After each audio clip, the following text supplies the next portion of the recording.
경상북도 군위군 그 오래된 국도변에 자리 잡은 정옥식당은 세월의 무게를 고스란히 간직한 곳입니다. 페인트가 벗겨진 간판, 삐걱거리는 여닫이 문, 그리고 손때 묻은 나무 테이블들. 이 모든 것이 정옥의 인생 그 자체였죠. 새벽 4시 알람이 울리기도 전에 정옥은 눈을 뜹니다. 66년을 살아오며 몸에 밴 습관이었습니다. 어둠 속에서 일어나 부엌으로 향하는 발걸음은 무겁지만 멈출 수가 없었어요. 커다란 가마솥에 물을 받고 사고를 넣고 불을 지핍니다. 육수 끓는 냄새가 집 안가득 퍼지면 그제야 하루가 시작되는 것 같았죠.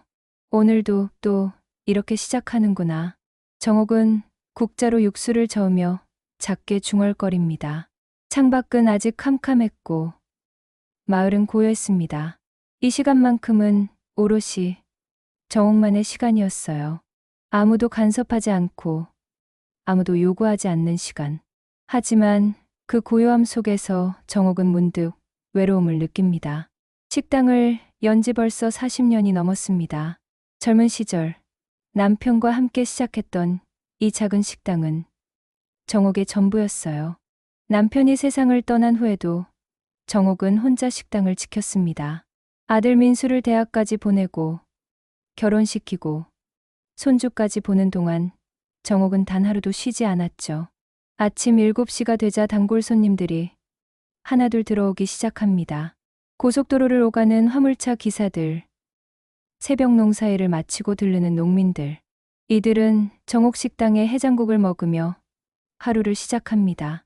사장님, 오늘도 국물 맛이 끝내주네요. 단골 김 기사가 엄지를 치켜 세웁니다. 정옥은 미소 지으며 고개를 끄덕입니다. 이런 말 한마디가 정옥에게는 큰 위로가 되었어요. 하지만 요즘 들어 손님 수가 눈에 띄게 줄었습니다. 새로 생긴 고속도로 휴게소와 프랜차이즈 식당들이 손님을 빼앗아 갔죠. 점심시간이 지나고 오후가 되면 식당은 한산해집니다. 정옥은 텅 빈 홀을 바라보며 설거지를 합니다. 손은 계속 움직이지만 마음 한구석은 텅 빈 것 같았어요. 내가 이렇게 평생을 살아왔는데 대체 내 인생에서 나를 위한 시간은 언제였을까? 정옥은 문득 그런 생각을 합니다. 스스로에게도 놀라운 질문이었죠. 지금껏 단 한 번도 해본 적 없는 생각이었으니까요. 항상 남편을 위해, 아들을 위해, 손주를 위해 살았습니다. 정옥 자신을 위한 삶은 없었어요. 저녁 무렵 휴대전화가 울립니다. 며느리 세진에게서 온 메시지였습니다. 어머님, 서연이 학원 끝나는 시간 늦어져서 저녁 못 챙겨줘요. 죄송해요. 정옥은 한숨을 쉽니다. 손주 서연이는 초등학교 5학년입니다. 정옥은 서연이를 무척 사랑하지만 요즘 손주는 할머니와 대화하는 것조차 귀찮아하는 것 같았어요. 만날 때마다 스마트폰만 들여다보고 정옥이 만든 음식에는 할머니, 이거 요즘 애들은 안 먹어요라며 고개를 돌립니다. 정옥은 식당 한 구석에 놓인 낡은 액자를 바라봅니다. 남편과 함께 찍은 사진이었어요. 두 사람 모두 젊고 희망에 차 있었죠. 그때는 몰랐습니다.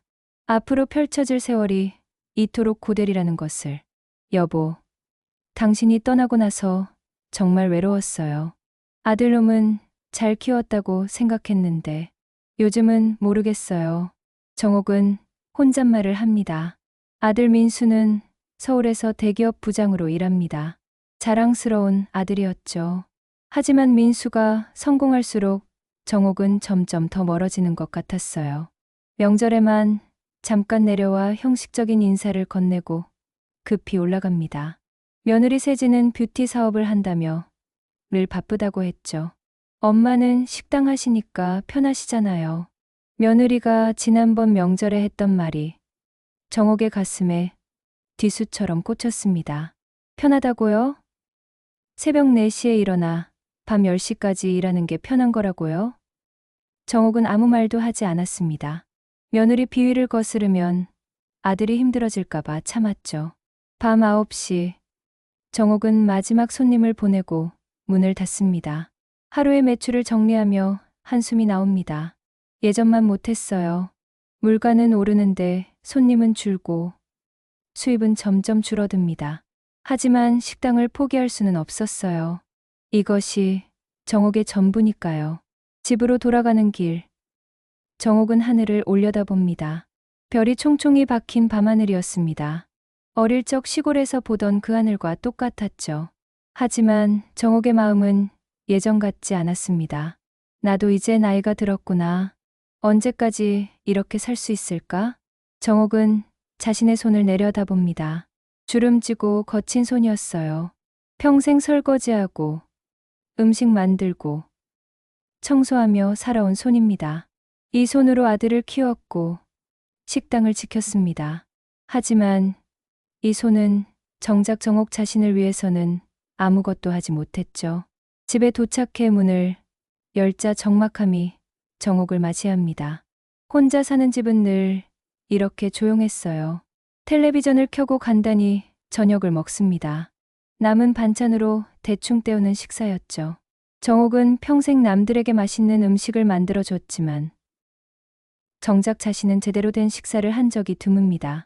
잠자리에 들기 전 정옥은 달력을 봅니다. 추석이 일주일 앞으로 다가왔습니다. 명절 준비를 해야 하는데 올해는 왠지 기운이 나지 않았어요. 예전에는 명절이 기다려졌습니다.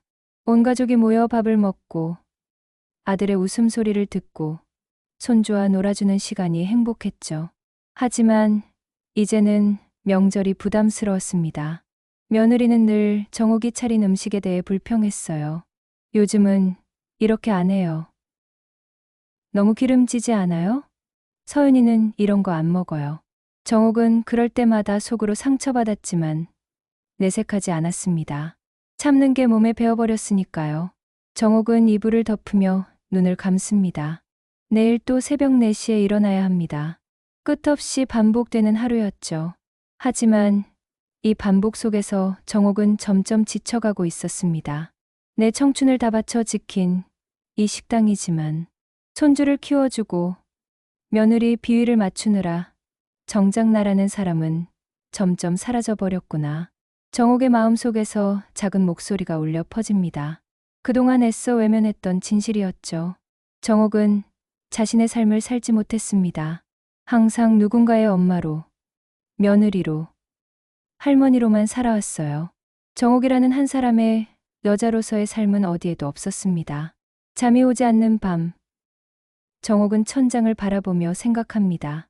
앞으로 남은 인생을 어떻게 살아야 할까요? 이대로 계속 이렇게 살다가 생을 마감하는 걸까요? 정옥은 알 수 없었습니다. 다만 가슴 한구석이 답답하고 무거웠죠. 그렇게 밤은 깊어갔고 정옥의 하루는 또다시 막을 내립니다. 내일이면 똑같은 하루가 시작되겠죠. 새벽 4시에 일어나 육수를 끓이고 손님을 맞이하고 설거지를 하고 다시 잠자리에 드는 삶. 정옥은 그 굴레에서 벗어날 수 있을까요? 추석이 다가오고 있었습니다.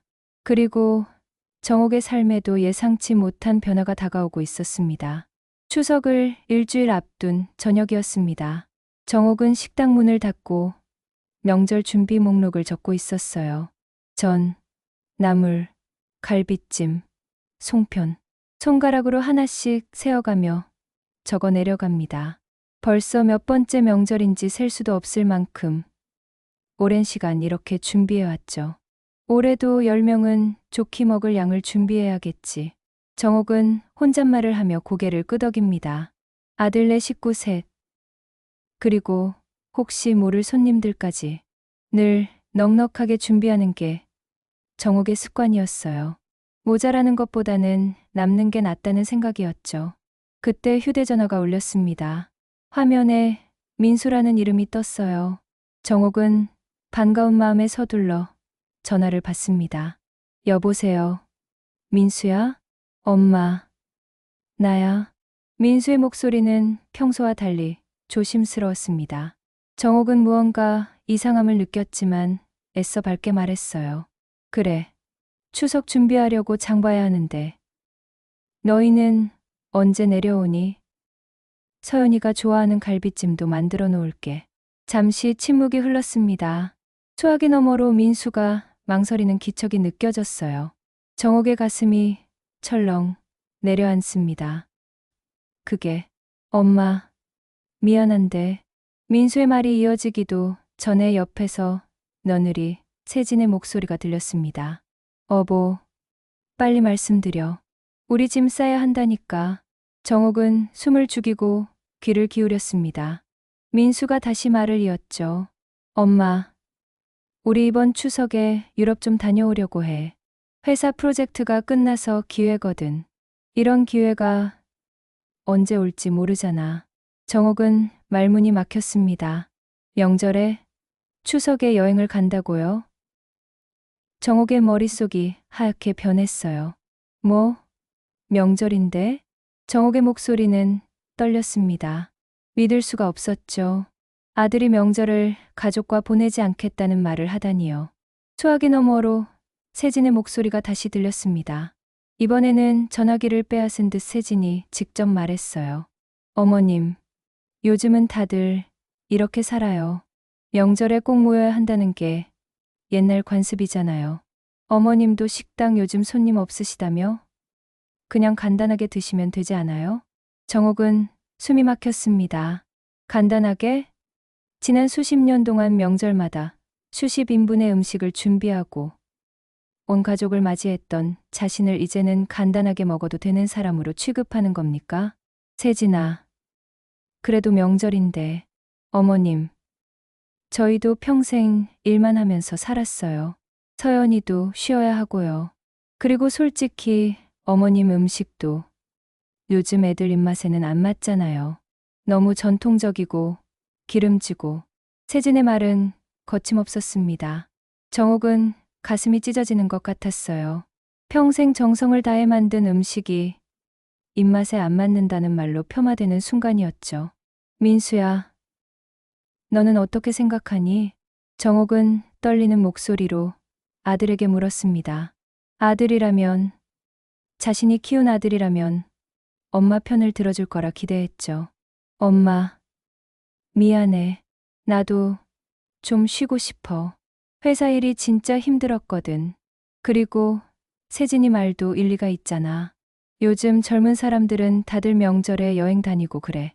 민수의 말에 정옥은 더 이상 아무 말도 할 수 없었습니다. 결국 아들도 며느리 편이었던 거예요. 정옥은 전화기를 꽉 쥔 채 눈물을 삼켰습니다. 그래, 알았다. 다녀와라. 정옥은 겨우 그 말만 하고 전화를 끊었습니다. 손에서 힘이 빠져 전화기가 바닥에 떨어질 뻔했어요. 정옥은 식당 의자에 주저앉았습니다. 내가 뭘 잘못한 걸까? 정옥은 자책했습니다. 아들을 잘못 키운 걸까요? 아니면 며느리를 잘못 받아들인 걸까요? 아니, 어쩌면 자신이 너무 낡은 사람이라 시대에 뒤떨어진 걸까요? 명절 준비 목록이 적힌 종이가 정옥의 눈앞에 있었습니다. 정성스럽게 적어내려간 음식, 이름들이 이제는 무의미하게 느껴졌어요. 누구를 위해 이 음식을 만든다는 걸까요? 밤새도록 정옥은 잠을 이루지 못했습니다. 천장을 바라보며 지난 세월을 떠올렸어요. 아들이 어렸을 때는 그렇게 엄마를 따랐는데 언제부터 이렇게 변한 걸까요? 대학에 들어가고 취업하고 결혼하면서 점점 달라졌죠. 특히 며느리 세진이 들어온 후로 변화가 심해졌습니다.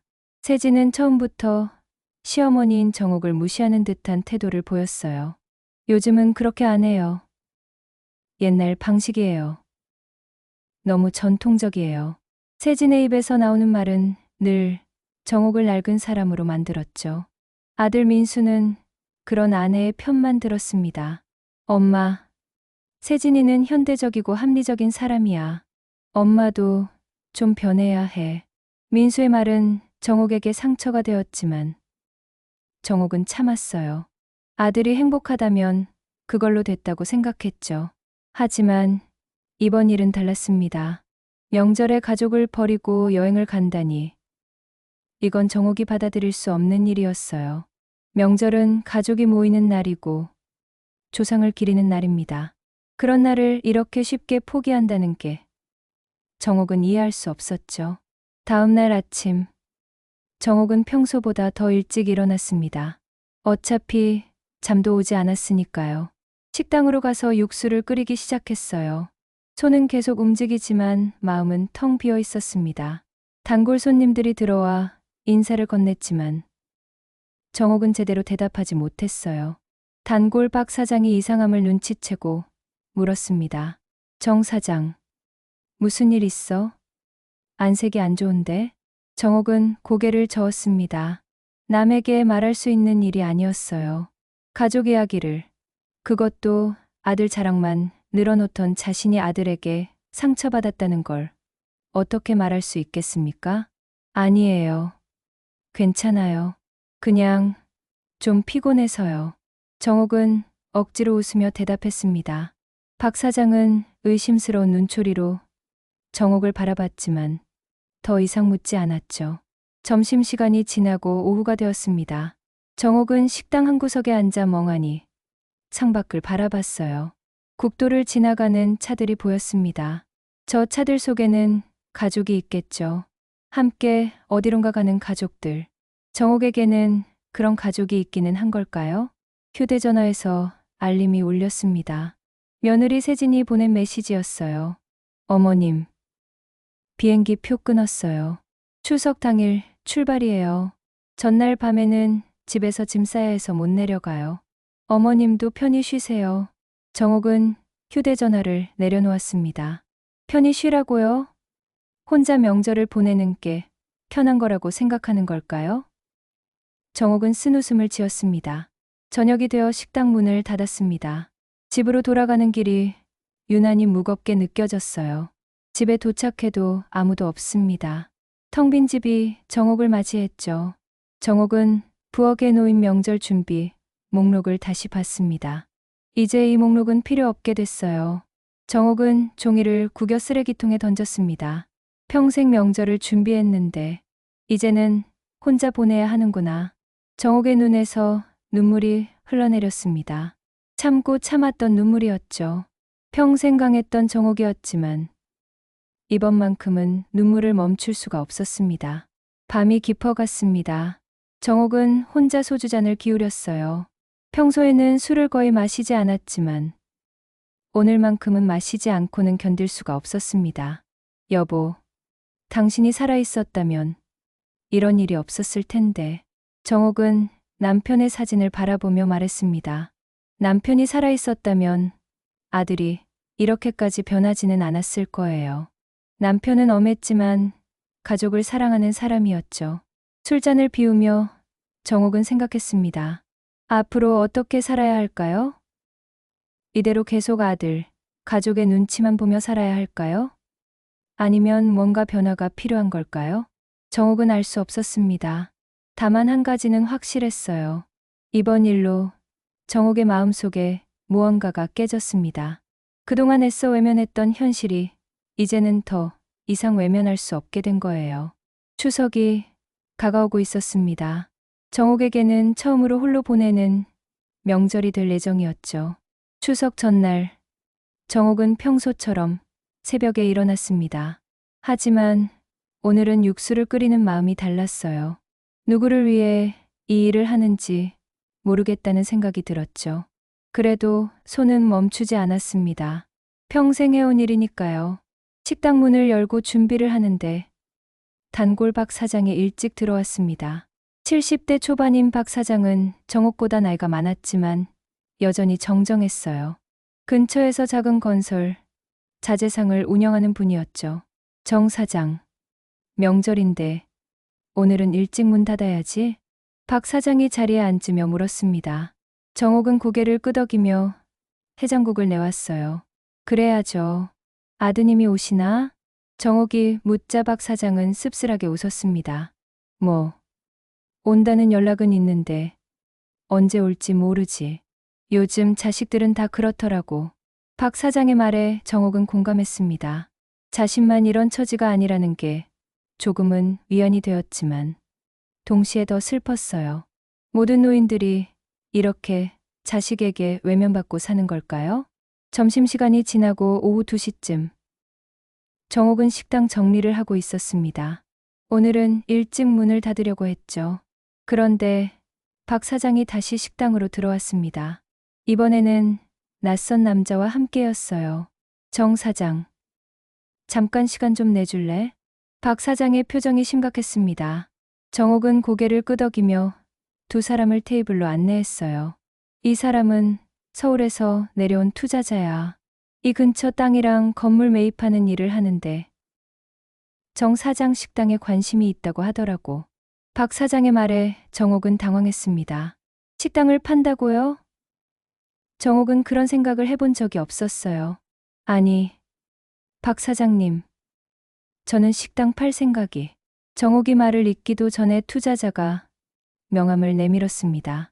깔끔한 정장을 입은 40대 중반의 남자였어요. 처음 뵙겠습니다.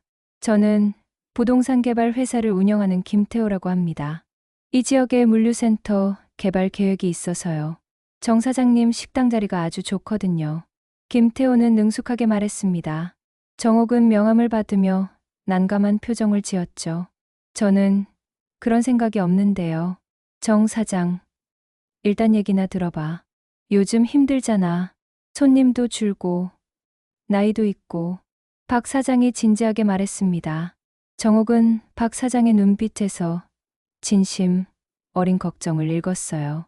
박 사장도 정옥의 사정을 알고 있었던 겁니다. 김태호가 서류 봉투를 꺼내 테이블 위에 올려놓았습니다. 여기 대략적인 매입 제안서입니다. 시세보다 조금 높게 쳐드릴 수 있어요. 건물과 토지 합쳐서 한 5억 정도 생각하고 있습니다. 5억이라는 금액에 정옥은 놀랐습니다. 생각보다 큰 돈이었어요. 정옥이 평생 모은 돈보다 훨씬 많은 금액이었죠. 그렇게 큰 돈을. 요즘 이 지역 개발되고 있잖아요. 조금만 있으면 땅값 더 오를 겁니다. 지금이 적기예요. 김태호의 말에 박 사장도 거들었습니다. 정 사장, 내 말 들어봐. 너 혼자 식당 운영하기 힘들잖아. 아들도 도와주지 않고. 차라리 정리하고 편하게 사는 게 어때? 박 사장의 말이 정옥의 가슴에 와닿았습니다. 그동안 애써 외면했던 진실이었죠. 정옥은 혼자서 식당을 운영하기 버거웠습니다. 몸도 예전 같지 않았고 수입도 줄었어요. 박 사장님, 그래도 이 식당은 평생을 바친 곳이라는 거 알아. 근데 정 사장, 남은 인생도 생각해야지. 요즘 실버타운 좋은 데 많더라고. 거기 들어가면 혼자 고생하지 않아도 돼. 밥도 해주고 청소도 해주고. 박 사장의 말에 정옥은 할 말을 잃었습니다. 실버타운이라니요. 정옥은 그런 곳에 들어가는 자신을 상상해 본 적이 없었어요. 하지만 문득 그게 그렇게 나쁜 선택은 아닐지도 모른다는 생각이 들었습니다. 김태호가 다시 말했습니다. 급하게 결정하실 필요 없어요. 천천히 생각해 보시고 연락 주세요. 제 명함에 연락처 있습니다. 두 사람이 떠난 후 정옥은 혼자 남았습니다. 테이블 위에 놓인 서류 봉투와 명함을 바라보며 정옥은 깊은 생각에 잠겼어요. 식당을 판다는 건 정옥의 삶 전체를 포기하는 것 같았습니다. 이 식당은 정옥의 청춘이고 정옥의 역사였어요. 남편과 함께 시작했고 아들을 키웠고 수많은 손님들을 맞이했던 곳입니다. 하지만 동시에 정옥은 지쳐 있었습니다. 새벽부터 밤까지 일하는 게 힘들었고 손님이 줄어드는 현실도 무서웠어요. 무엇보다 아들 가족에게 외면받은 상처가 컸습니다. 내가 이 식당 때문에 행복했던 적이 있었나? 정옥은 스스로에게 물었습니다. 돌이켜보면 늘 힘들었어요. 남편이 살아있을 때도, 남편이 떠난 후에도. 식당은 정옥에게 생계수단이었을 뿐 행복을 주는 곳은 아니었죠. 정옥은 식당을 둘러봤습니다. 낡은 벽, 오래된 테이블, 삐걱거리는 의자들. 이 모든 게 세월의 흔적이었어요. 정옥처럼 늙어버린 식당이었습니다. 저녁이 되어 정옥은 집으로 돌아갔습니다. 오늘 밤이 추석 전날 밤이었어요. 보통이라면 명절 음식을 준비하느라 바쁜 시간이었죠. 하지만 올해는 아무것도 하지 않았습니다. 할 필요가 없었으니까요. 정옥은 소파에 앉아 텔레비전을 켰습니다. 명절 특집 프로그램이 나오고 있었어요. 화목한 가족들이 모여 음식을 나누는 장면이 나왔습니다. 정옥은 채널을 돌렸어요. 보기 싫었습니다. 휴대전화를 들여다봤습니다. 아들에게서 온 메시지가 하나 있었어요. 엄마, 공항 가는 중이야. 잘 다녀올게. 건강 챙기세요. 그게 전부였습니다. 미안하다는 말도, 사랑한다는 말도 없었어요. 정옥은 휴대전화를 내려놓고 한숨을 쉬었습니다. 밤이 깊어갔습니다. 정옥은 침대에 누워 천장을 바라봤어요. 오늘 박 사장과 투자자가 했던 말이 머릿속을 맴돌았습니다. 식당을 팔면 어떻게 될까? 정옥은 상상해봤습니다. 5억이라는 돈이 생기면 실버타운에 들어갈 수 있을 거예요. 더 이상 새벽에 일어나 육수를 끓일 필요도 없고 손님 눈치 볼 필요도 없습니다. 편하게 살 수 있겠죠. 하지만 동시에 두려웠습니다. 식당 없는 정옥의 삶을 상상할 수가 없었어요. 평생을 식당과 함께 살아왔으니까요. 식당을 팔면 정옥은 누가 되는 걸까요? 정옥은 이불을 덮으며 눈을 감았습니다. 내일은 추석입니다. 평생 처음으로 혼자 보내는 명절이에요. 정옥은 어떤 하루를 보내게 될까요? 잠이 오지 않는 밤이었습니다. 정옥의 머릿속에는 수많은 생각이 교차했어요. 식당, 아들, 며느리, 손주, 그리고 자신의 미래. 모든 게 복잡하게 얽혀 있었습니다. 새벽 3시, 정옥은 결국 잠들지 못하고 일어났습니다. 습관처럼 옷을 갈아입고 식당으로 향했어요. 명절이지만 혹시 모르니까 문은 열어두려고 했죠. 어둠 속을 걷는 정옥의 발걸음은 무겁기만 했습니다. 국도변에는 차 한 대 지나가지 않았어요. 모두 집에서 가족과 함께 있겠죠. 식당에 도착해 불을 켰습니다. 텅 빈 식당이 정옥을 맞이했어요. 오늘은 손님이 올까요? 아니면 하루 종일 혼자 있게 될까요? 정옥은 주방으로 들어가 습관처럼 육수를 끓이기 시작했습니다. 가마솥에 물을 붓고 사고를 넣고 불을 지폈어요. 김이 모락모락 올라왔습니다. 육수를 저으며 정옥은 생각했습니다. 이 일을 언제까지 할 수 있을까요? 몸이 말을 들을 때까지? 아니면 더 이상 손님이 오지 않을 때까지? 창밖으로 해가 떠오르기 시작했습니다. 추석 아침이 밝아오고 있었어요. 정옥에게는 특별할 것 없는 하루였지만 동시에 인생의 전환점이 될 수도 있는 날이었습니다. 정옥은 국자를 내려놓고 식당 밖으로 나갔습니다. 동쪽 하늘이 붉게 물들고 있었어요. 아름다운 아침이었습니다. 정옥은 그 풍경을 바라보며 깊은 숨을 들이마셨죠. 새로운 시작이 필요할지도 몰라. 정옥은 혼잣말을 했습니다. 그리고 다시 식당 안으로 들어갔어요. 오늘 하루를 보내고 나면 정옥은 중요한 결정을 내려야 할 것 같았습니다. 추석 당일, 정옥은 식당 문을 열어두었지만 손님은 거의 오지 않았습니다. 오전 내내 딱 2팀이 들렀을 뿐이었어요. 명절에 갈 곳 없는 사람들이었죠. 정옥은 그들을 보며 자신도 똑같다는 생각을 했습니다. 점심시간이 지나고 오후 3시쯤. 정옥은 식당 정리를 하고 있었습니다. 이제 문을 닫으려던 참이었어요. 그때 박 사장이 식당 문을 열고 들어왔습니다. 정 사장. 명절인데 혼자 있으니? 박 사장의 목소리에는 안타까움이 묻어 있었습니다. 정옥은 억지로 웃으며 대답했어요. 뭐, 괜찮아요. 익숙해요. 어디 익숙한 게 있나. 명절에 혼자 있는 게. 박 사장이 자리에 앉으며 한숨을 쉬었습니다. 정옥은 물 한 잔을 따라 내왔어요. 박 사장님, 아드님은요? 아들놈? 점심 먹고 또 어디 간다고 나갔어. 요즘 자식들은 명절도 그냥 쉬는 날로만 생각하더라고. 박 사장의 말에 정옥은 공감했습니다. 두 사람은 잠시 말없이 앉아 있었어요. 같은 처지의 노인들이 나누는 침묵이었습니다. 박 사장이 먼저 입을 열었습니다. 정 사장, 어제 내가 소개한 그 투자자 말이야. 진지하게 생각해봐. 나도 요즘 가게 정리할까 생각 중이거든. 정옥은 박 사장을 바라봤습니다. 박 사장도 같은 고민을 하고 있었던 거예요. 박 사장님도요? 그럼 나이가 몇인데 70 넘었어. 언제까지 일할 수는 없잖아. 자식들도 물려받을 생각 없다는데 뭐하러 붙들고 있겠어. 박 사장의 말은 현실적이었습니다. 정옥도 같은 상황이었죠. 아들 민수는 식당을 물려받을 생각이 전혀 없었어요. 대기업 부장인데 시골 식당을 왜 하겠습니까? 그래도 평생 한 일인데 평생 한 일이라고 죽을 때까지 해야 하나? 정 사장, 우리도 좀 쉬면서 살아야지. 박 사장의 말이 정옥의 마음을 흔들었습니다. 쉬면서 산다는 것. 정옥에게는 낯선 개념이었어요. 평생 쉬지 않고 일만 했으니까요. 박 사장이 계속 말했습니다. 요즘 실버타운 진짜 좋더라고. 내 친구 하나가 거기 들어갔는데 매일 친구들이랑 놀고 운동하고 여행도 다니고 그래.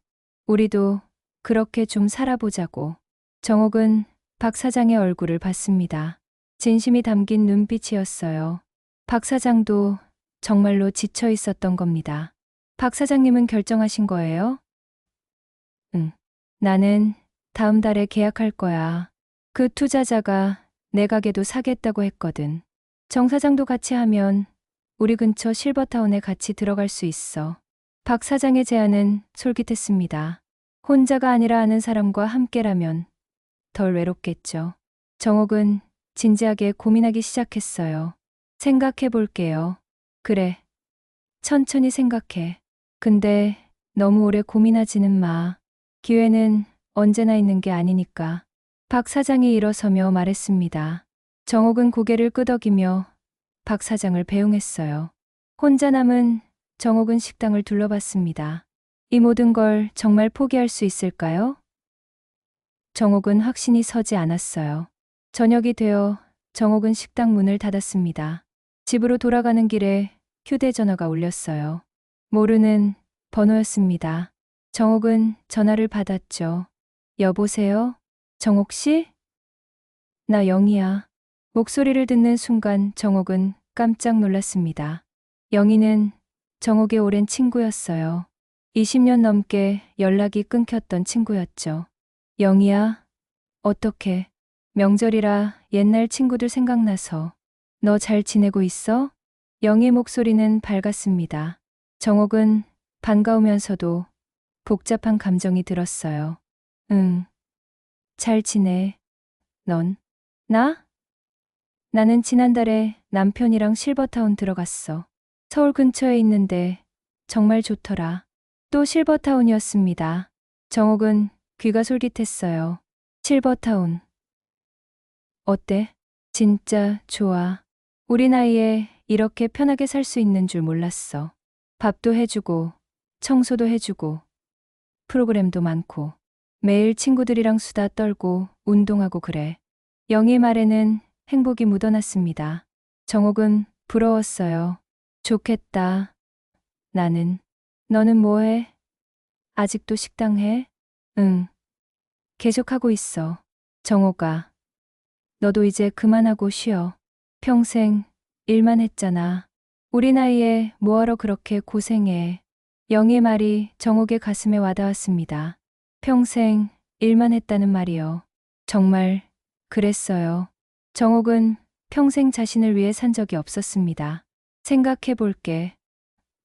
그래. 근데 진짜 생각만 하지 말고 결정해. 우리 나이가 몇인데 이제라도 우리 인생 살아야지. 전화를 끊고 정옥은 한참을 서 있었습니다. 오늘 하루 동안 너무 많은 사람들이 같은 말을 했어요. 이제 쉬라고. 이제 자신을 위해 살라고. 정옥은 집에 도착해 거실에 앉았습니다. 텔레비전을 켜지 않았어요. 조용히 앉아 생각에 잠겼습니다. 식당을 판다는 건 쉬운 결정이 아니었습니다. 하지만 계속 붙들고 있는 것도 답은 아니었어요. 정옥은 기로에 서 있었습니다. 문득 정옥은 오래된 서류함이 생각났습니다. 남편이 생전에 중요한 서류들을 보관하던 곳이었죠. 정옥은 서재로 가서 먼지 쌓인 서류함을 꺼냈어요. 서류함을 열자 여러 가지 문서가 나왔습니다. 식당 땅 문서, 건물 등기부등본, 통장, 그리고 남편의 오래된 수첩. 정옥은 수첩을 펼쳤습니다. 남편의 손글씨가 보였어요. 세월이 지나 잉크가 발해 있었지만 여전히 읽을 수 있었습니다. 정옥은 한 장씩 넘기며 읽었어요. 대부분 장사 관련 메모였습니다. 매출, 재료비, 손님 수. 남편은 꼼꼼한 사람이었죠. 그런데 마지막 장에 다른 내용이 적혀 있었습니다. 정옥아, 너무 고생시켜서 미안해. 내가 없어도 잘 살아줘. 그리고 너도 내 인생을 살아. 정옥의 눈에서 눈물이 흘러내렸습니다. 남편이 세상을 떠나기 전에 쓴 글이었어요. 정옥은 이 수첩의 존재조차 몰랐습니다. 내 인생을 살아. 정옥은 그 문장을 되뇌었습니다. 남편도 알고 있었던 거예요. 정옥이 자신의 인생을 살지 못하고 있다는 거려. 정옥은 서류함을 다시 살펴봤습니다.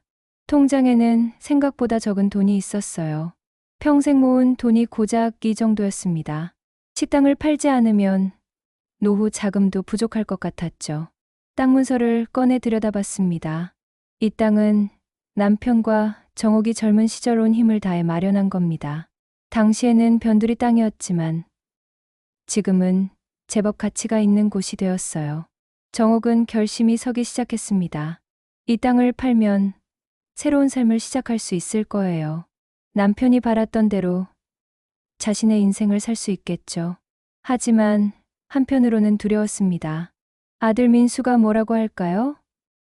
식당은 아들에게 물려줄 거라고 늘 말해왔는데 갑자기 판다고 하면 아들이 화를 낼 게 분명했어요. 정옥은 휴대전화를 들고 민수에게 전화를 걸까 망설였습니다. 지금 민수는 유럽에 있을 거예요.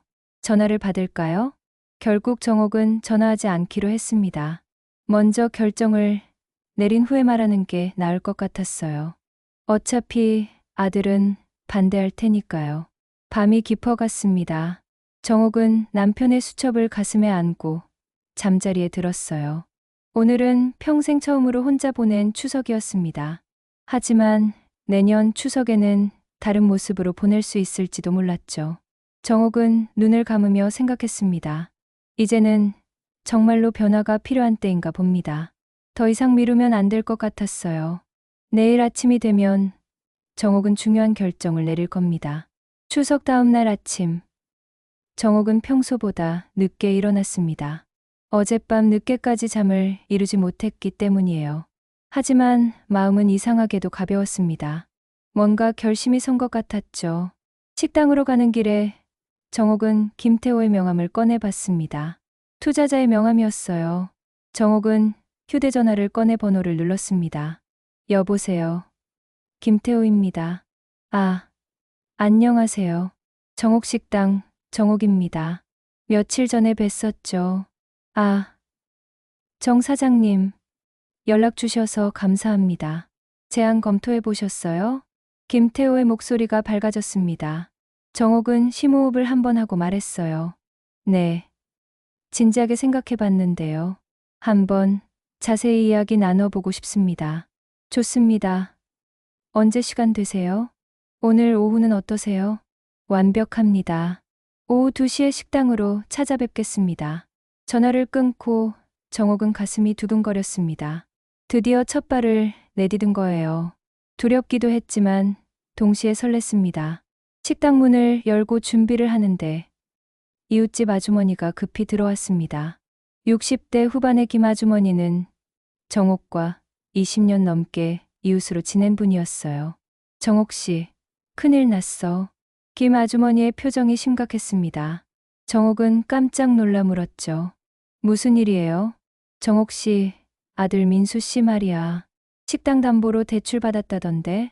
정옥은 순간 얼어붙었습니다. 무슨 소리인지 이해할 수가 없었어요. 뭐라고요? 무슨 말씀이세요? 내가 은행에서 일하는 조카한테 들었어. 민수 씨가 몇 달 전에 정옥 식당 건물을 담보로 은행에서 돈을 빌렸다고. 꽤 큰 돈이래. 정옥 씨는 몰랐어? 정옥의 머릿속이 하얘졌습니다. 아들이 식당을 담보로 대출을 받았다고요? 정옥에게 한마디 상의도 없이요? 그럴 리가. 제가 도장을 찍지 않았는데. 그게 민수 씨가 정옥 씨 인감증명서랑 도장을 어떻게 구한 모양이야. 서류상으로는 정옥 씨 동의받은 걸로 되어 있대. 정옥은 다리에 힘이 풀려 의자에 주저앉았습니다. 아들이 자신을 속인 거예요. 평생 믿었던 아들이요. 얼마나 빌렸대요? 2억이래. 작년에 빌렸다는데 2억이라는 금액에 정옥은 숨이 막혔습니다. 그 큰 돈을 왜 빌렸을까요? 그리고 왜 엄마한테 말하지 않았을까요?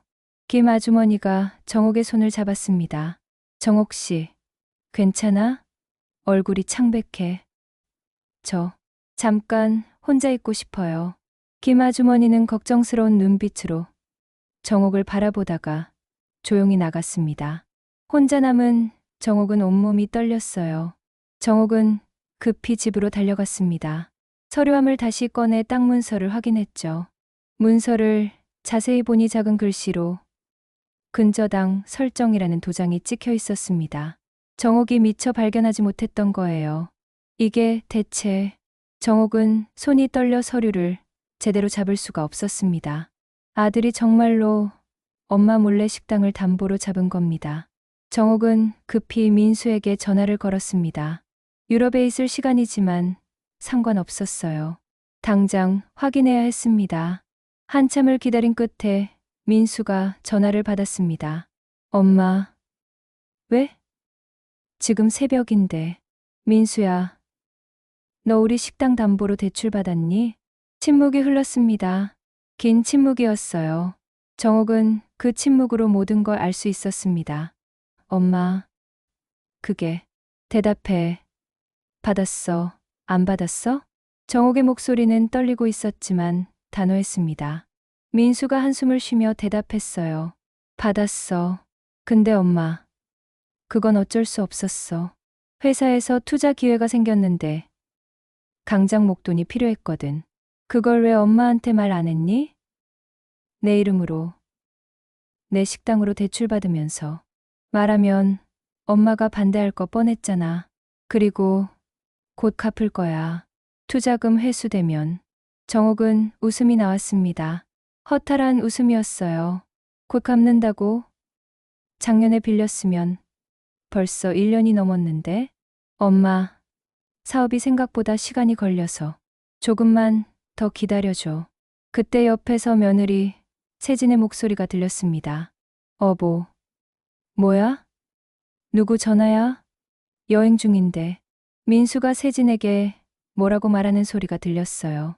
그리고 세진이 전화기를 빼앗았습니다. 어머님. 무슨 일이세요? 세진아. 너희가 우리 식당 담보로 대출받은 거 알고 있었니? 당연히 알았죠. 제가 같이 서류 정리했는 거려. 어머님. 그게 뭐 대수예요? 어차피 나중에 우리가 상속받을 건데 미리 활용하는 거죠. 세진의 말에 정옥은 말문이 막혔습니다. 상속받을 거니까 미리 활용한다고요?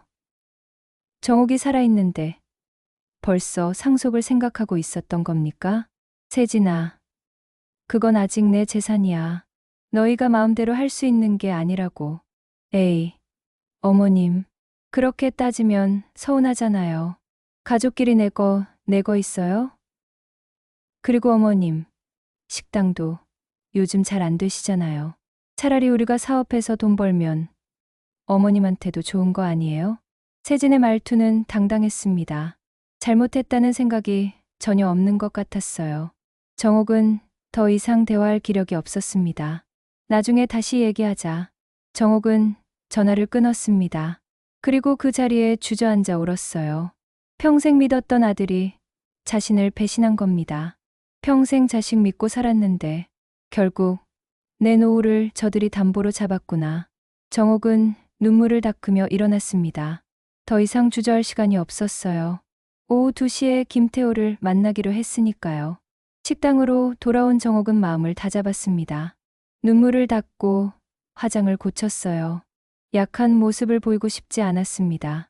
정각 9시 김태호가 식당에 도착했습니다.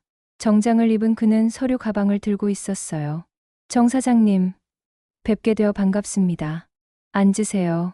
차 드릴까요? 아니요. 괜찮습니다. 바로 본론으로 들어가도 될까요?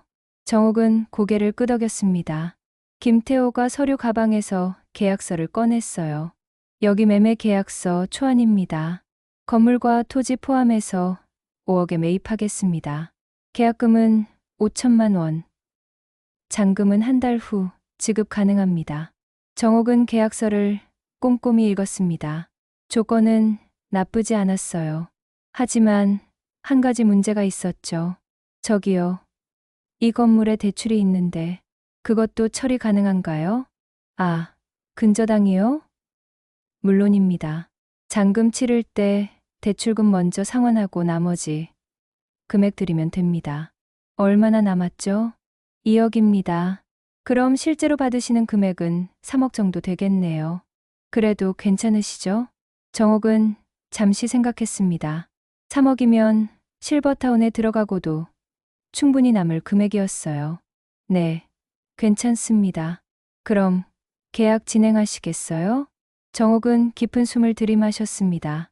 이 결정이 정옥의 인생을 바꿀 거예요. 하지만 이제는 확신이 섰습니다. 네, 하겠습니다. 김태호가 환하게 웃으며 손을 내밀었습니다. 좋은 결정하셨습니다. 계약금은 내일 입금해 드릴게요. 계약서에 도장을 찍는 순간 정옥은 묘한 해방감을 느꼈습니다. 무거운 짐을 내려놓은 것 같았어요. 김태호가 떠난 후 정옥은 혼자 식당에 앉아 있었습니다. 이제 이 식당은 한 달 후면 정옥의 것이 아니게 됩니다. 정옥은 식당을 천천히 둘러봤습니다. 수십 년의 추억이 담긴 공간이었어요. 하지만 이제는 과거에 머물 때가 아니었습니다. 이제 내 인생을 산다. 더 이상 아들, 가족의 눈치 보지 않고 며느리의 부엌 종처럼 살지 않는다. 정옥은 스스로에게 다짐했습니다. 새로운 시작이었죠. 계약금이 입금된 다음 날 정옥은 은행을 찾았습니다. 대출 상환 절차를 알아보기 위해서였어요. 은행 창구 직원은 정옥을 보더니 반갑게 인사했습니다. 정옥 씨, 오랜만이에요. 무슨 일로 오셨어요? 대출 상환하러 왔어요. 우리 식당 담보로 잡힌 거 있잖아요. 직원의 표정이 조금 굳었습니다. 아, 그게 정옥 씨 명의로 된 대출 말씀이시죠? 네. 2억 있는 거요. 직원이 컴퓨터를 확인하더니 난처한 표情을 지었어요. 정옥 씨, 이거 아드님이 연대보증 서시고 받으신 건데요. 상환하려면 아드님 동의가 필요합니다. 뭐라고요?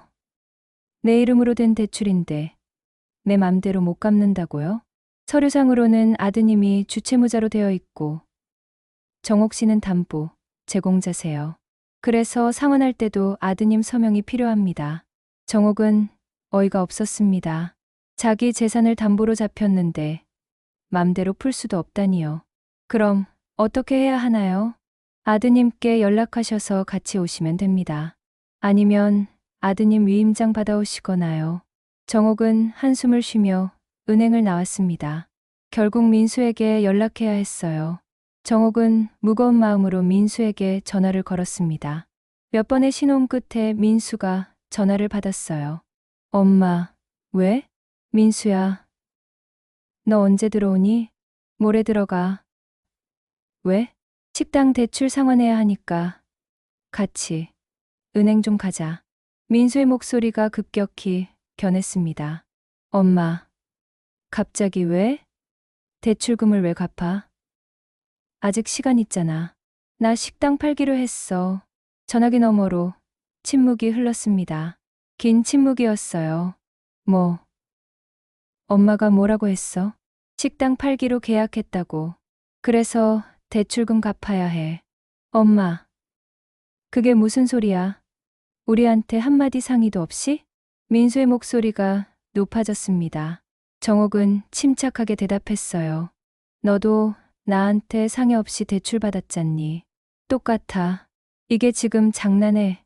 그 식당은 우리 재산이라고.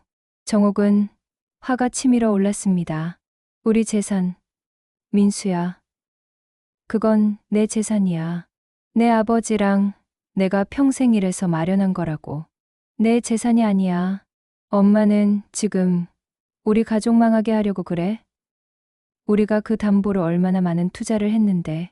그건 너희 욕심이지 내 책임이 아니야. 전화기 너머로 세진의 목소리가 들렸습니다. 뭐? 시어머니가 식당 팔아? 미쳤어? 세진이 전화기를 빼앗았습니다. 어머님, 정신 차리세요. 그 식당 팔면 우리 대출은 어떡하라고요? 우리 신용불량자 되라는 거예요? 세진아, 그건 너희가 해결할 문제야. 나는 내 인생 살 거야. 어머님, 그럼 서연이는요? 우리 애 대학 갈 돈도 그 식당 팔아서 마련하려고 했는데. 정옥은 기가 막혔습니다. 손주 교육비까지 정옥이 책임져야 한다는 거예요? 세진아, 서연이는 너희가 키우는 거야. 할머니가 대학까지 책임져야 해? 그럼 어머님은 손주 교육에는 관심도 없으세요? 요즘 어른들은 다 손주 뒷바라지 하던데. 나도 내 노후 준비해야 해. 너희만 살 권리가 있는 게 아니야. 세진의 목소리가 날카로워졌습니다. 어머님. 그럼 나중에 어머님 병원비는 누가 내요? 우리한테 손 벌릴 거면서 왜 지금 그러세요? 정옥은 더 이상 참을 수가 없었습니다. 내 병원비는 내가 알아서 할 거야. 너희한테 손 안 벌쳐. 그러니까 너희도 이제 나한테 기대지 마. 어머님, 정옥은 전화를 끊어버렸습니다. 손이 떨렸지만 후회는 없었어요. 오히려 시원했습니다. 집으로 돌아온 정옥은 서울 근교 실버타운 상담 예약을 했습니다. 친구 영희가 들어간 곳이었어요. 인터넷으로 사진을 보니 깨끗하고 시설도 좋았습니다. 다음 날 정옥은 실버타운을 방문했습니다. 직원이 친절하게 안내해 주었어요. 어르신, 여기가 1인실입니다. 화장실도 딸려 있고 작은 주방도 있어요. 방은 아담했지만 깨끗했습니다. 창밖으로는 정원이 보였어요. 정옥은 마음에 들었습니다. 식사는 어떻게 되나요? 하루 3끼 제공됩니다. 식당에서 함께 드셔도 되고 방으로 배달도 가능해요. 그리고 여기 보세요. 도서관, 운동실, 취미활동실도 있습니다. 직원은 여러 시설을 보여주었어요. 수영장, 헬스장, 노래방, 심지어 작은 영화관까지 있었습니다. 비용은 어떻게 되나요? 입주 보증금이 1억이고 월 관리비가 150만 원입니다. 식비 포함이에요. 정옥은 계산해 봤습니다. 식당 팔면 3억을 받으니까 1억 내고도 2억이 남네요. 충분히 가능한 금액이었습니다. 좋네요. 계약하고 싶은데요. 정말요? 감사합니다. 언제 입주 가능하세요? 한 달 후면 될 것 같아요. 완벽합니다. 그럼 계약서 준비하겠습니다. 실버타운에서 나오는 길에 정옥은 영희에게 전화했습니다. 영희야, 나 너랑 같은 실버타운 들어가기로 했어. 정말? 정옥아, 잘 결정했어. 여기 진짜 좋아. 우리 같이 살면 얼마나 재밌겠어. 영희의 목소리는 기쁨으로 가득했습니다. 정옥도 웃음이 나왔어요. 오랜만에 느끼는 설렘이었죠. 집으로 돌아와 정옥은 짐을 정리하기 시작했습니다. 평생 모은 물건들이 많았어요. 하지만 실버타운 방은 작으니 많이 가져갈 수 없었습니다. 정옥은 하나씩 추억을 되새기며 물건을 골랐습니다. 남편과 찍은 사진, 아들 어렸을 때 그림, 결혼식 앨범, 이런 것들은 꼭 가져가야 했어요. 그런데 정리하다가 오래된 상자를 발견했습니다. 열어보니 아들 민수가 어렸을 때 정옥에게 쓴 편지들이 나왔어요. 엄마, 사랑해요. 엄마가 세상에서 제일 좋아요. 엄마, 커서 꼭 효도할게요. 엄마를 행복하게 해드릴게요. 어린 민수의 글씨였습니다. 정옥의 눈에서 눈물이 흘렀어요. 그때의 민수는 어디 갔을까요? 언제부터 이렇게 변한 걸까요? 정옥은 편지를 다시 상자에 넣었습니다. 과거는 과거일 뿐이에요. 지금의 민수는 그때의 그 아이가 아니었습니다. 며칠 후, 민수와 세진이 유럽에서 돌아왔습니다. 그리고 바로 정옥을 찾아왔어요. 표정이 심각했습니다. 현관문을 열자마자 세진이 먼저 소리쳤습니다. 어머님, 대체 무슨 생각으로 그러세요? 우리랑 상의도 없이 식당을 팔아요? 민수도 화가 나 있었습니다. 엄마, 계약서 어디 있어? 취소해야 해. 정옥은 침착하게 대답했습니다. 취소 안 해. 이미 계약금도 받았어. 계약금 물어주면 되잖아. 엄마, 정신 차려. 세진이 소리쳤습니다. 정옥은 세진을 똑바로 쳐다봤어요. 세진아, 여기는 내 집이야. 소리 지르지 마. 어머님이 지금 우리 인생을 망치시는데 조용히 있으라고요? 정옥은 한숨을 쉬며 말했습니다. 너희가 먼저 내 인생을 담보로 잡았잖니. 이제 나도 내 인생 되찾는 거야. 민수가 다가와 정옥의 손을 잡았습니다. 엄마, 제발. 우리 대출 어떡하라고. 우리 신용불량자 되면 회사에서 잘리고 서연이 학교도 못 보내. 정옥은 민수의 손을 뿌리쳤습니다. 그건 내가 해결할 문제야. 엄마, 책임이 아니야. 엄마. 정옥은 단호하게 말했습니다. 이제 그만 가. 다음 주에 같이 은행 가서 대출 정리하자. 그 외에는 할 얘기 없어. 민수와 세진은 할 말을 잃고 서 있었습니다. 결국 두 사람은 아무 말 없이 집을 나갔어요. 혼자 남은 정옥은 창밖을 바라봤습니다. 가슴이 아팠지만 후회는 없었습니다. 이제 내 시간을 되찾는다. 정옥은 스스로에게 다짐했습니다. 일주일 후, 정옥과 민수는 은행에서 만났습니다. 서로 말을 섞지 않았어요. 냉랭한 분위기 속에서 대출 상환 절차가 진행되었습니다. 서류 확인됐습니다. 대출금 2억 원 전액 상환 처리하겠습니다. 은행 직원의 말에 민수가 입술을 깨물었습니다. 정옥은 담담한 표정으로 서류에 도장을 찍었어요. 근저당 말소는 일주일 정도 걸립니다. 그럼 완료됐습니다. 은행을 나서는데 민수가 정옥을 붙잡았습니다. 엄마, 진짜 이러는 거야? 마지막으로 한 번만 더 생각해봐. 정옥은 민수를 바라봤습니다. 아들의 눈에는 원망이 가득했어요. 하지만 정옥은 흔들리지 않았습니다. 민수야, 엄마도 엄마 인생이 있어. 평생 너 키우고 내 뒷바라지 하면서 살았어. 이제는 나를 위해 살고 싶어. 엄마를 위해서. 엄마 혼자 실버타운 들어가서 외롭게 사는 게 엄마를 위한 거야? 적어도 너희 눈치 안 보고 살 수 있잖니. 민수의 얼굴이 일그러졌습니다. 엄마, 우리가 그렇게 엄마한테 못했어. 우리가 뭘 잘못했는데? 정옥은 한숨을 쉬었습니다. 민수는 정말 모르는 것 같았어요. 자신들이 엄마에게 얼마나 상처를 줬는지요. 민수야, 너는 명절에 여행 가면서 엄마가 어떤 기분일지 생각해봤니? 엄마 몰래 식당 담보로 대출받으면서 그게 얼마나 배신인지 알았니? 그건 어쩔 수 없었다니까. 어쩔 수 없었다고? 민수야, 세상에 어쩔 수 없는 일은 없어. 다 선택이야. 너는 엄마보다 돈을 선택한 거고, 나는 이제 나를 선택하는 거야. 정옥은 돌아서서 걸어갔습니다. 민수는 그 자리에 서서 정옥의 뒷모습을 바라봤어요. 뭔가 말하고 싶었지만 입이 떨어지지 않았습니다. 다음 날, 식당 잔금 치르는 날이었습니다. 김태호가 공인중개사와 함께 나타났어요. 정 사장님, 오늘로 마무리되겠네요. 네, 감사합니다.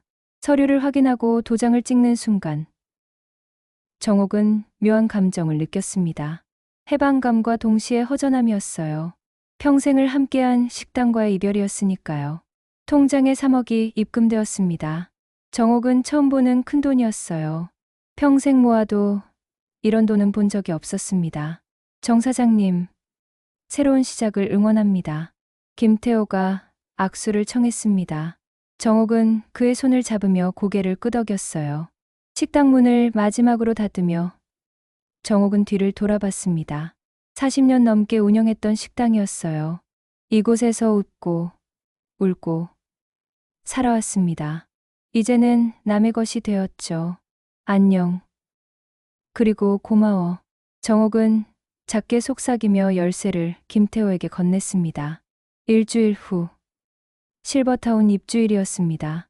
정옥은 짐을 싸서 이사 트럭에 실었어요. 많지 않은 짐이었습니다.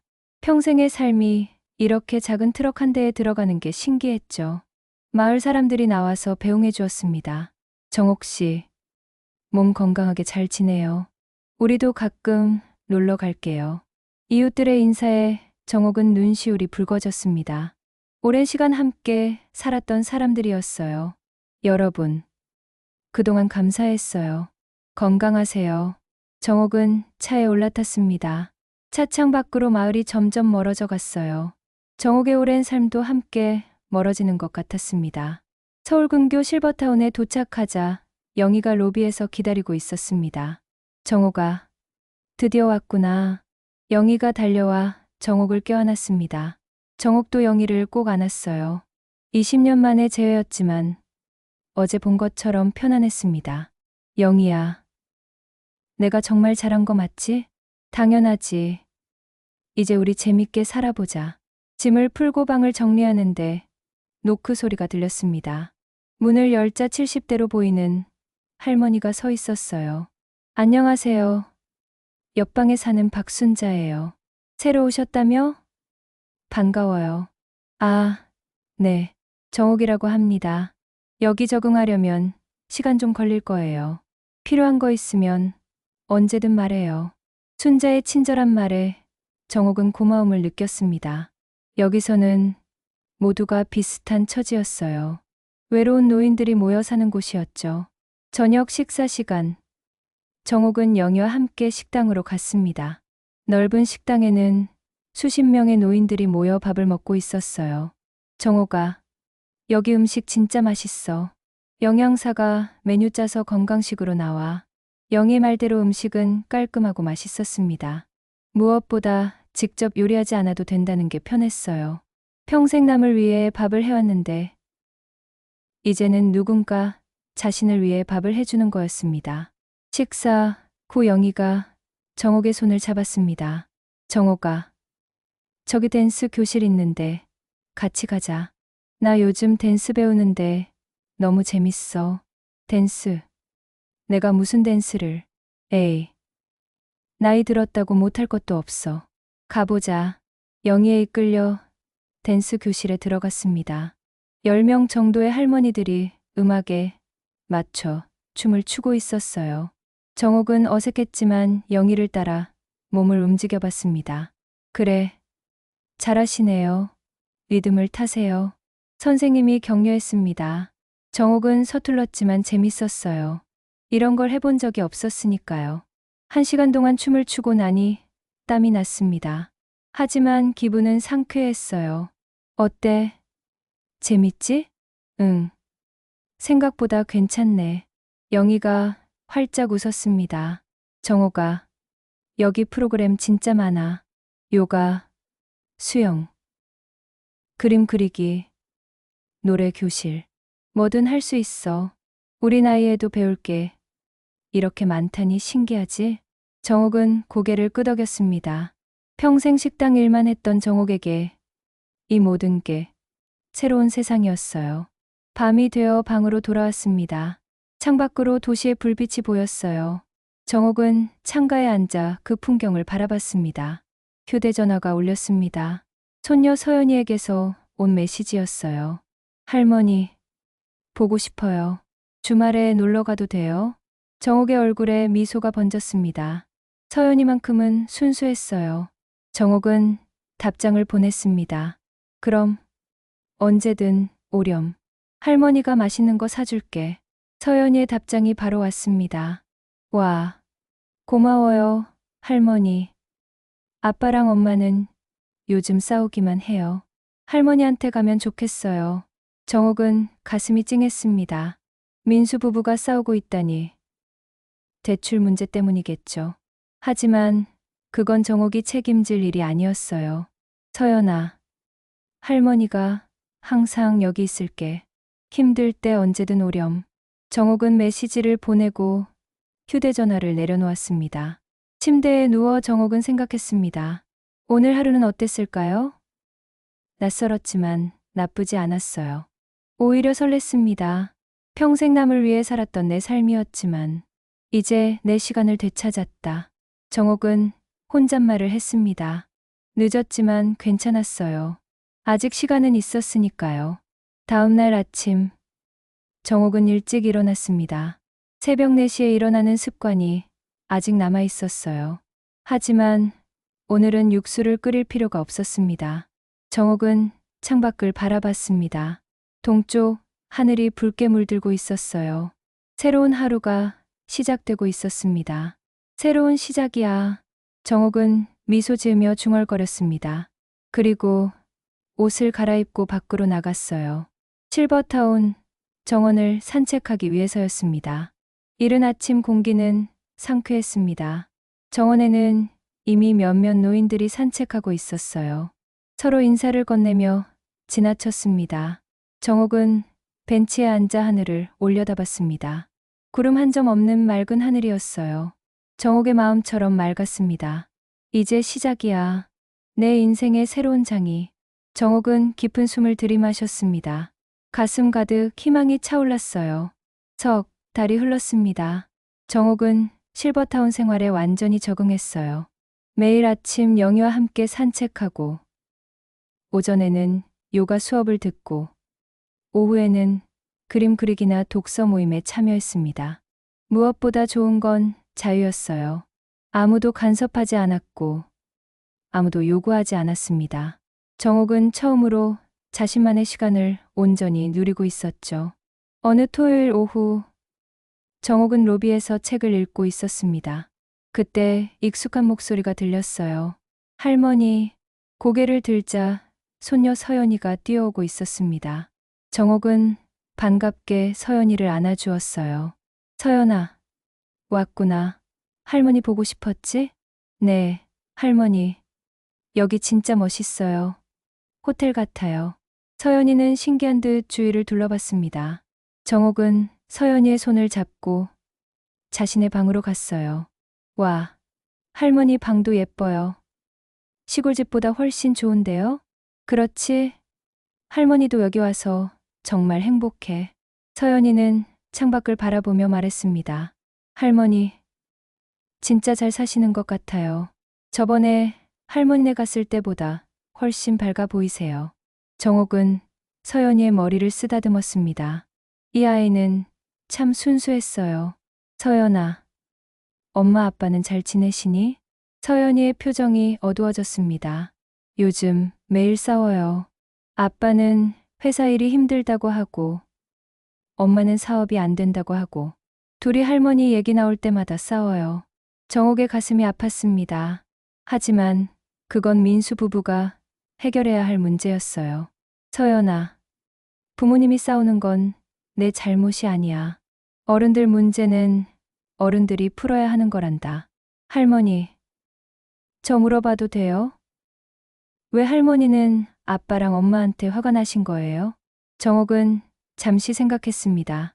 어떻게 설명해야 할까요? 서연아, 할머니가 평생 할머니를 위해서 산 게 아니었어. 항상 다른 사람을 위해서만 살았지. 내 할아버지 위해서, 내 아빠 위해서, 그리고 너희 위해서. 그런데 할머니도 할머니 인생이 있잖니. 이제는 할머니를 위해 살고 싶었어. 서연이는 고개를 끄덕였습니다. 알 것 같아요. 저도 요즘 학원만 다니느라 제가 하고 싶은 걸 못 하거든요. 할머니는 이제 하고 싶은 거 하시는 거죠? 그래. 맞아. 할머니, 멋있어요. 서연이의 말에 정옥은 미소 지었습니다. 이 아이는 이해하고 있었어요. 서연아, 할머니랑 산책할래? 여기 정원이 정말 예쁘단다. 좋아요. 두 사람은 손을 잡고 정원으로 나갔습니다. 가을이라 단풍이 아름다웠어요. 서연이는 낙엽을 주우며 좋아했습니다. 할머니, 저도 나중에 어른 되면 할머니처럼 용감하게 살래요. 용감하게? 네. 남들 눈치 안 보고 제가 하고 싶은 거 하면서요. 정옥은 서연이를 꼭 안아주었습니다. 이 아이만큼은 자신처럼 살지 않았으면 좋겠어요. 자신의 인생을 당당하게 살기를 바랐습니다. 오후가 깊어갈 무렵 민수가 서연이를 데리러 왔습니다. 정옥은 로비에서 민수를 만났어요. 석 달 만에 재회였습니다. 민수는 많이 수척해져 있었습니다. 얼굴에는 피곤함이 역력했어요. 엄마. 민수가 먼저 입을 열었습니다. 목소리에는 힘이 없었어요. 잘 지냈니? 정옥이 물었습니다. 민수는 고개를 끄덕였지만 표정은 어두웠죠. 엄마. 미안해. 갑작스러운 사과에 정옥은 놀랐습니다. 뭐가?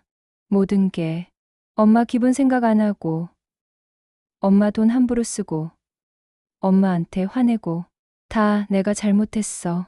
민수의 눈에 눈물이 고였습니다. 정옥은 처음 보는 아들의 모습이었어요. 민수야, 엄마, 나 회사에서 강등됐어. 투자 실패한 책임을 지고, 월급도 깎였고, 세진이 사업도 안 돼서 문 닫았어. 우리 지금 정말 힘들어. 정옥은 아들의 고백을 듣고 마음이 아팠습니다. 하지만 동시에 이건 민수가 감당해야 할 대가였어요. 그래서 엄마한테 무슨 얘기하려고? 아니, 아무것도. 엄마한테 도와달라는 얘기 아니야. 그냥 미안하다고 말하고 싶었어. 민수는 고개를 숙였습니다. 정옥은 아들의 어깨에 손을 올렸어요. 민수야, 엄마는 내가 힘든 거 알아. 하지만 이건 내가 극복해야 할 일이야. 엄마가 대신해 줄 수 없어. 알아. 엄마, 나도 알아. 이제는 내가 책임져야지. 더 이상 엄마한테 기대면 안 되는 거 알아. 정옥은 민수를 안아주었습니다. 오랜만에 느끼는 모자간의 포옹이었어요. 엄마는 항상 여기 있어. 내가 정말 힘들 때 찾아와. 하지만 엄마도 이제 엄마 인생 살 거야. 응. 엄마, 이해해. 그리고 엄마, 여기 와서 행복해 보여. 진짜. 민수의 말에 정옥은 미소 지었습니다. 응. 엄마 행복해. 평생 이렇게 행복해 본 적 없어. 민수는 서연이의 손을 잡고 일어섰습니다. 엄마, 우리 가볼게. 건강하게 지내. 너희도. 서연이 잘 돌봐. 응. 엄마, 사랑해. 민수의 마지막 말에 정옥의 눈에서 눈물이 흘렀습니다. 오랜만에 듣는 말이었어요. 나도 사랑한다, 아들아. 민수와 서연이가 떠나고 정옥은 혼자 로비에 앉아 있었습니다. 가슴이 먹먹했지만 후회는 없었어요. 영희가 가가와 옆에 앉았습니다. 정옥아, 괜찮아? 응, 괜찮아. 오히려 마음이 편해. 아들이 사과하던데? 응. 처음으로 진심으로 미안하다고 하더라. 영희가 정옥의 손을 잡았습니다. 정옥아, 넌 잘한 거야. 내 인생 되찾은 거 정말 잘한 거야. 고마워. 영희야. 저녁 식사 시간. 정옥은 영희와 함께 식당으로 갔습니다. 오늘 메뉴는 갈비찜이었어요. 정옥이 평생 만들어 온 음식이었죠. 와, 오늘 갈비찜이네. 정옥아, 내가 만든 것보다 맛있을까? 영희가 농담했습니다. 정옥은 웃으며 한 입 먹어봤어요. 괜찮은데? 내가 만든 것과는 다르지만 나쁘지 않아. 그치? 이제 우리는 누가 해주는 밥만 먹으면 돼. 식사 후 정옥과 영희는 노래방에 갔습니다. 실버타운에는 작은 노래방이 있었어요. 정옥은 처음에는 부끄러워했지만 이제는 즐겁게 노래를 불렀습니다. 사랑은 언제나 목마른 거야. 정옥은 옛날 가요를 불렀습니다. 젊은 시절 좋아했던 노래였어요. 노래를 부르며 정옥은 자유를 느꼈습니다. 밤이 되어 방으로 돌아왔습니다. 정옥은 침대에 누워 천장을 바라봤어요. 오늘 하루도 충만했습니다. 휴대전화를 보니 민수에게서 메시지가 와 있었어요. 엄마, 오늘 서연이가 할머니 너무 좋다고 자랑했어. 나도 엄마가 행복해 보여서 다행이야. 건강하게 지내. 사랑해. 정옥은 미소 지으며 답장을 보냈습니다. 나도 사랑한다. 아들아, 너도 힘내. 엄마는 항상 응원할게. 휴대전화를 내려놓고 정옥은 창밖을 바라봤습니다.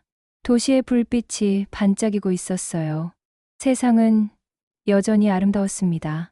정옥은 남편의 수첩을 꺼내 마지막 장을 다시 읽었습니다. 정옥아, 너도 내 인생을 살아. 여보, 나 이제 내 인생 살고 있어. 늦었지만 괜찮아. 아직 시간은 있으니까. 정옥은 수첩을 가슴에 안고 눈을 감았습니다. 평생 참아왔던 한 여자의 노후는 이제 자유와 존엄이라는 이름으로 다시 시작되고 있었습니다. 정옥은 더 이상 누군가의 엄마도 며느리도 할머니만도 아니었어요. 정옥은 이제 온전히 자기 자신이었습니다. 새벽 4시 정옥은 습관처럼 눈을 떴습니다. 하지만 일어나지 않았어요. 오늘은 더 자도 괜찮았으니까요. 육수를 끓일 필요도 식당 문을 열 필요도 없었습니다. 정옥은 다시 눈을 감았습니다. 그리고 평화롭게 잠들었어요. 창밖으로 해가 떠오르고 있었습니다. 새로운 하루가 시작되고 있었죠. 정옥에게는 앞으로도 수많은 새로운 날들이 기다리고 있었습니다. 그리고 그 모든 날들이 이제는 오롯이 정옥의 것이었어요. 평생 남을 위해 살았던 정옥은 마침내 자신을 위해 살게 되었습니다. 늦어도 괜찮았어요. 중요한 건 지금이었으니까요. 정옥의 새로운 봄은 이제 막 시작되고 있었습니다.